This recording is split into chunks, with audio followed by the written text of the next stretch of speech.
కేసీఆర్ కుటుంబ పాలన నుంచి తెలంగాణను కాపాడుకోవాల్సిన అవసరం ఉందని టీజేఎస్ అధ్యక్షుడు ప్రొఫెసర్ కోదండరాం అన్నారు.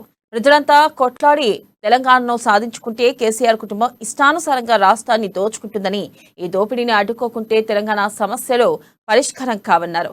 ఇక విద్యార్థులు, రైతులు, నిరుద్యోగులు ఏ వర్గానికి కేసీఆర్ న్యాయం చేయలేకపోయారని ధ్వజమెత్తారు.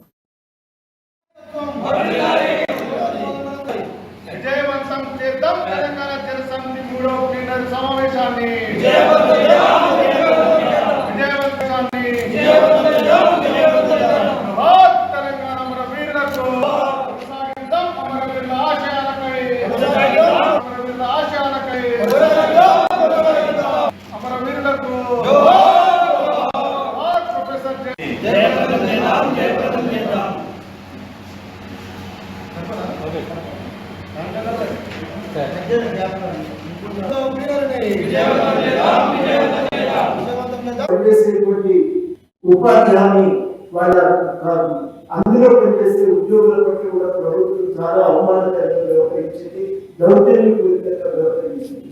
ఈ ఉద్యోగులందరినీ కూడా ఐక్యం చేయవలసిన ఒక అవసరాన్ని తెలంగాణ ఇవాళ గుర్తిస్తున్నది.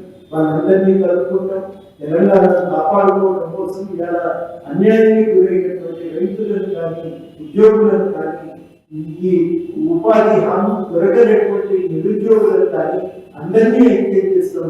కేసీఆర్ ఇష్టపాలన నుంచి తెలంగాణను కాపాడటానికి మా కార్యాచరణ బలంగా ముందుకు తీసుకోబోతున్న ఈ సందర్భంగా ప్రకటించింది. ఒక 2-3 మాటల్లో చెప్పాలంటే, అందరం కొట్లాడి సాధించి తెలంగాణను సాధిస్తే ఆ తెలంగాణ ఏర్పాటు కేసీఆర్ ముఖ్యమంత్రి అధికారులు అవకాశం